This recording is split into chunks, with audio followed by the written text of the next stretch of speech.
নমস্কার, আমি বন্দনা। আমার কিচেনে আপনাদের সবাইকে স্বাগত জানাই। আবারও এসে হাজির হয়েছি আলু দিয়ে পাঙাশ মাছের ঝোলের একটি রেসিপি নিয়ে। দেখে নেওয়া যাক আজকের এই রেসিপিটি।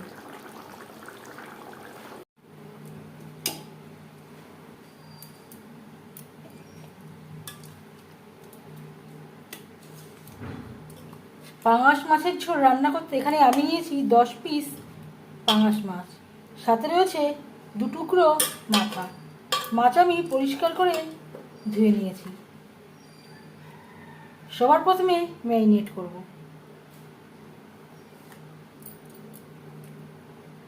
হলুদের গুঁড়ো,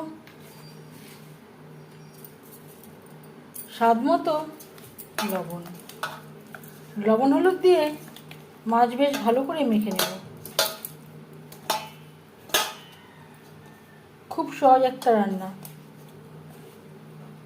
পাঙাশ মাছের ঝোল আপনারাও মাঝে মধ্যে তৈরি করে থাকেন, তবে আমি কিভাবে পাঙাশ মাছ রান্না করি সেটা খুব সহজভাবে আপনাদের সাথে শেয়ার করব।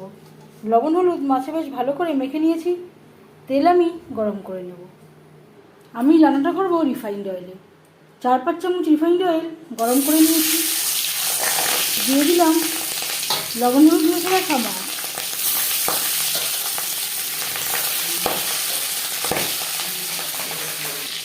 পাঙাশ মাছ তৈলাক্ত মাছ, সাবধানে ভাজতে হবে। খেতে পড়বার সম্ভাবনা থাকতে পারে।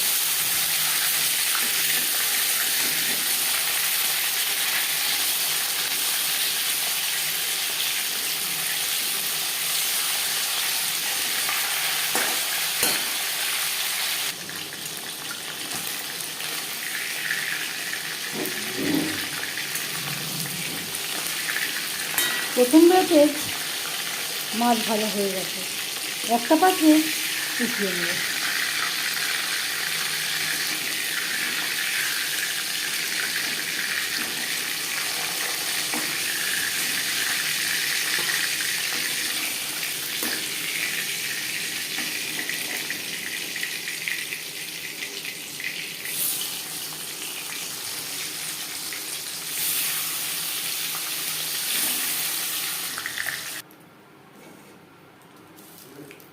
মাছ ভেজে নেওয়া তেলে দিয়ে দিলাম 5 ফোড়ন তেজপাতা। পাঙাশ মাছ রান্না করতে বেশি তেলের প্রয়োজন হয় না, যেহেতু একটা তৈলাক্ত মাছ। আমি প্রথমে যে তেল দিয়েছিলাম তাতেই মাছ ভাজা হয়ে গেছে, সেই তেলেই আমি এখন এই ফোড়নটা দিলাম। 15-20 সেকেন্ড ভেজে নেওয়ার পর দিয়ে দেবো পেঁয়াজ।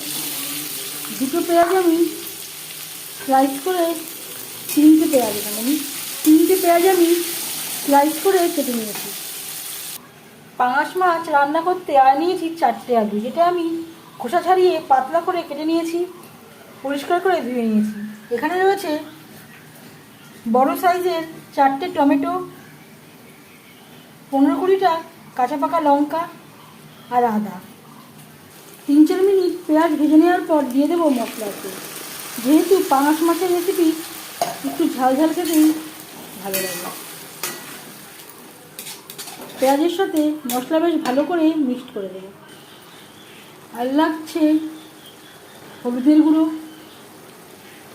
স্বাদ মতো লবণ। লবণ হলুদ পেঁয়াজের সাথে ও মশলার সাথে বেশ ভালো করে মিক্স করে দেবো।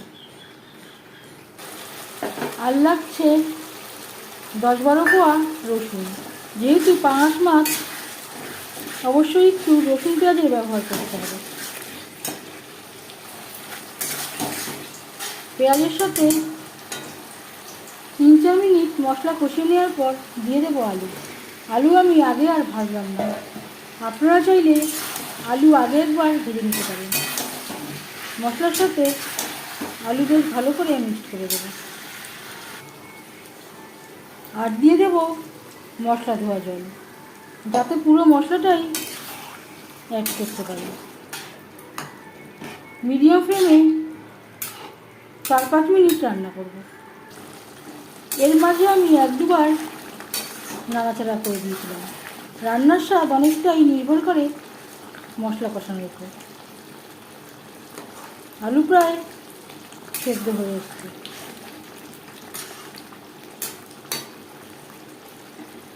এই পর্যায়ে দিয়ে দেবো জল। জল কতটা অ্যাড করবেন সেটা সম্পূর্ণ নির্ভর করছে আপনার উপর। যেহেতু পাঙাশ মাছের রেসিপি, এখানে আমি একটু গা মাখা মাখা ঝোল রাখবো। 3-4 মিনিট গ্রেভি বেশ ভালো করে ফুটিয়ে নেব।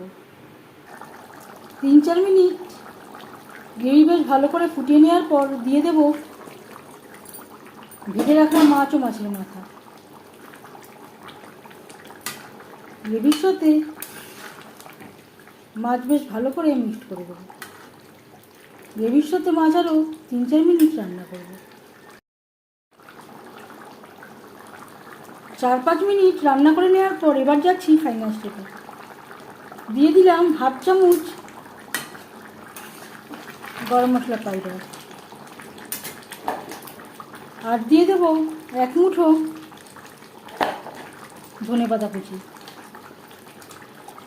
1-2 মিনিট রান্না করে নেওয়ার পর গ্যাসের ফ্লেমটা বন্ধ করে দেবো। 5 মিনিট থেকে স্ট্যান্ডিং টাইমে রাখবো, যাতে গরম মশলা ও ধনেপাতার সুন্দর একটা ফ্লেভার আসে। আলু দিয়ে পাঙাশ মাছের ঝোল রেডি সার্ভ করার জন্য। এই মাছের ঝোলের রেসিপিটি কেমন লাগলো অবশ্যই জানাবেন কমেন্টের মাধ্যমে। যদি এই রেসিপিটি ভালো লেগে থাকে লাইক করবেন, শেয়ার করবেন, সাবস্ক্রাইব করবেন আমার চ্যানেলটিকে। বেল আইকনটা প্রেস করে দেবেন। যখন আমি নতুন ভিডিও আপলোড করব তার নোটিফিকেশান সবার আগে আপনার কাছে পৌঁছে যাবে। আপনারা সবাই অনেক অনেক ভালো থাকবেন। এই ভিডিওটি দেখার জন্য ধন্যবাদ।